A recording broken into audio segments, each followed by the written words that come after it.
Hi, it's Rachel with Stirring the Deep. I wanted to expand and just kind of focus in on a very important topic that I've been bringing up recently, and that's this idea that hell is not eternal torment. Yes, there is a hell, but God is not going to eternally torment souls for eternity. Okay? And that is the main message that I want you to get from those videos that I did on hell. And the reason is because I want you to know the true God. The God of true righteous love that is all powerful. And to honor Christ in all that he did and all that is his, which is this entire world. God is control, not our will. Okay? That's actually what Christ crucified. And when he destroys death and he has victory over death, that is over our self-will. Because that leads to death, it is death. Okay? And when that dies, we're able to be married to another. But here's the thing, is that God is pouring out his Spirit, and he is teaching and writing his truth, and which is about his righteous love, on your hearts. And if you are holding false images of God, then that is going to prohibit you from communing with God. Because those that come to God must come to him in truth and in spirit. And when you don't know him, you're not coming to him in truth. And yes, we all have so much to learn, and all of us have been in lies.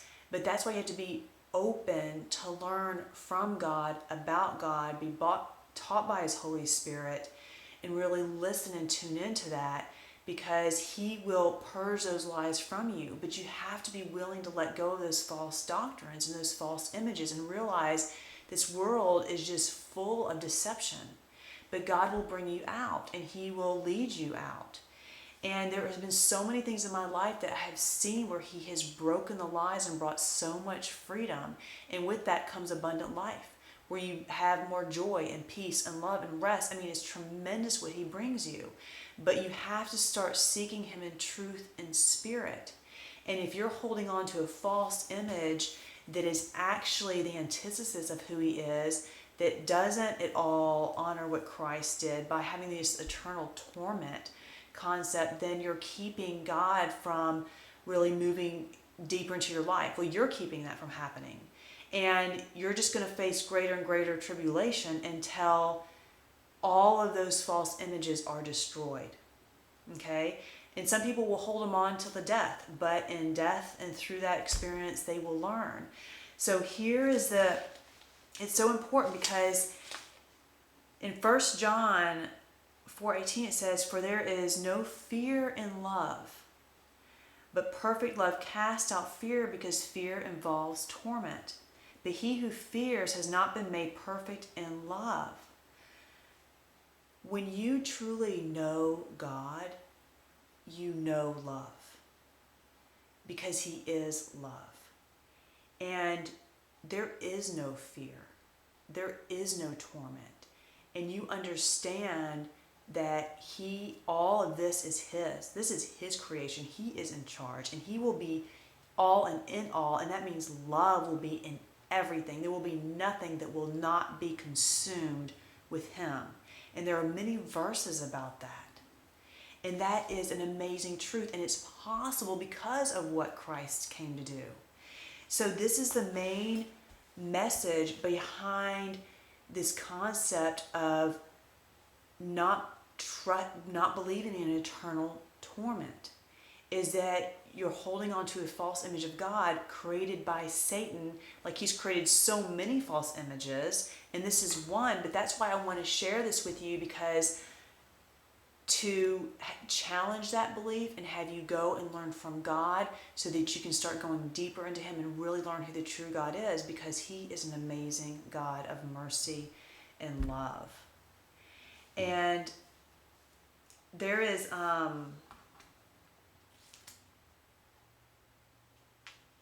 let me see, I'm just seeing over my notes.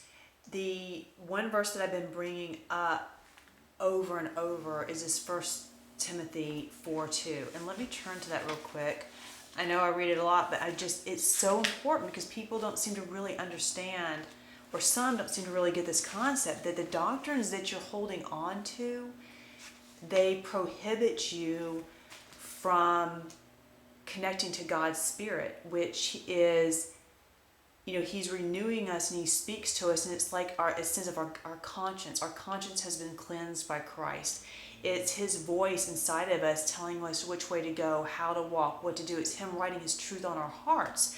But if we're holding on to false doctrines, it keeps us from hearing that voice and gaining that understanding, and thus being sanctified and learning righteousness and being filled with His love. And in 1 Timothy 4:1, it says, "Now the Spirit expressly says that in latter times some will depart from the faith, giving heed to deceiving spirits and doctrines of demons, speaking lies and hypocrisy." That is that fake love.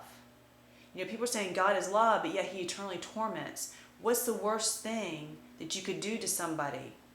Eternally torment them. Right? It's the antithesis of love. You know that God has given you that basic understanding with your own children, with the people in your life. Truth is truth. It doesn't contradict itself. Having their own conscience seared with a hot iron. So they're not able to discern anymore that voice of God because they're holding on to these false doctrines. That is why this is so important. So there is a lot to learn about what happens after death, God's plan of salvation. There is so much there, and we're seeking and we're learning and we're growing, all of us. But this is one that I just want to give you warning. I want to challenge you, if that is something that you're still holding on to, that yes, there's hell, but it's not eternal torment for eternity, because that keeps you from knowing God in truth and spirit, which keeps you from being taught by Him in His righteous love. God is love. Don't forget it. Till next time, keep stirring the deep. It's the one thing that changes everything else.